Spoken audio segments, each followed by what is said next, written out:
health of your mentality, the health of how you think is everything. That's the only thing that's going to be there when you have nothing else. If I drop a video and it flop, or if I drop a video and it get 1 million views, my mental health is still there. If I lose $10,000 today, or if I get $10,000 today, my mental health is still there. How I think, how I'm feeling mentally, what's going on up here is always consistent. So the reason that when you're grinding, your mental health should not be negatively impacted is because if you're grinding and you're producing and you're putting in the work that you want to, your mental health should be responding positively. Like, even if I stay up late as fuck tonight, right? This stream end at 1 o'clock, 2 a.m. or something like that, right? It's the weekend, fuck it. This stream end late, and I go play the guitar, right? And I'm tired, I'm burnt out. Now, my physical health is tired, but my mental health is telling me, we celebrating. Hey, man, we just put that fucking work in. Like, my mental health is thriving. But if you are frustrated by failure, you ain't ready to win. You're not ready to win. If you get frustrated, you at the end, you crying, like, now listen, you gonna get there with your goals. But when you develop a certain callous, a certain level of strength during the grind, you stop, like, frustration start to go away. Like, you stop getting frustrated because guess what? It's you realize your emotions have to be in check for you to stay consistent. They have to. Now, it happens. That shit happened to me. I remember, like, I was streaming for all this time, and the stream was negatively impacting my grades. Like I said, I was still a pre-med student at that time. So your GPA was everything. I had a high GPA, and I was in the honors program. So being consistently on stream, it wasn't getting good, and then it was impacting my grades and that. Like, that shit was very frustrating. Like, it broke me, bro. Like, that shit was bad. But guess what? That is a moment where I developed a new level of strength of, like, well, either I'm going to quit or I'm going to double down. And I doubled down, and now look where we at. So, and after that, I said, you know what?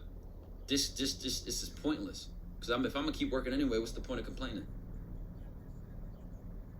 What's the point of getting frustrated about it? I'm going to keep working anyway. I'm going to keep working until I get what I want. So I don't even why am I cared about how frustrated I am? I don't care. So you have to be able to keep your emotions in check.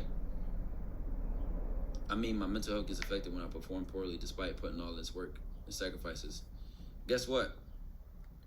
If you still perform poorly, my mental health this is why my mental health thrives in a moment like that. I perform poorly after all my work and effort.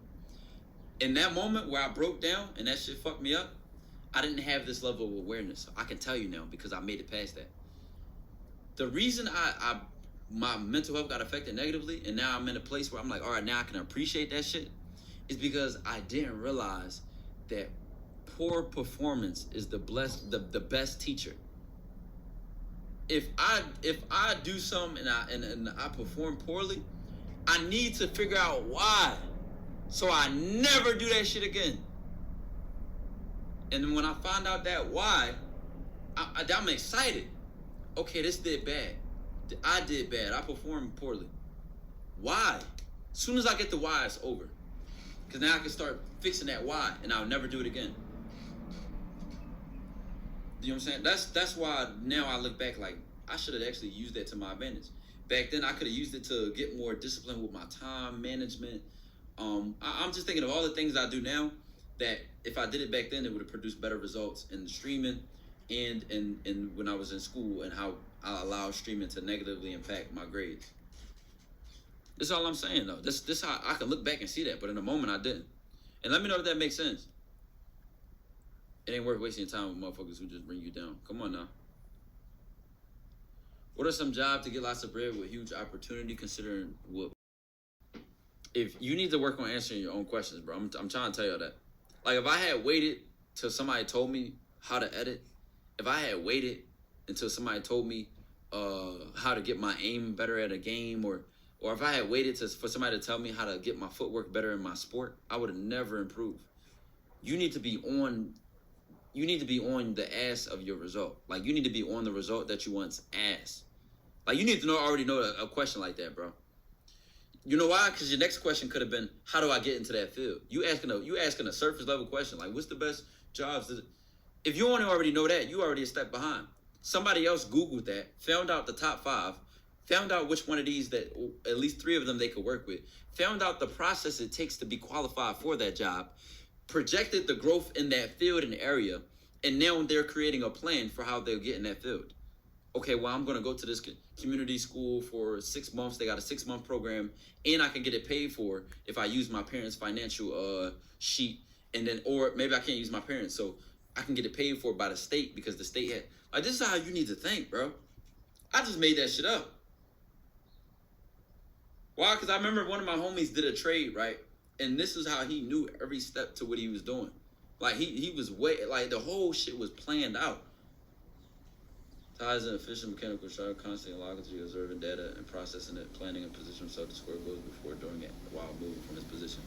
Emulate him to streamline your goal.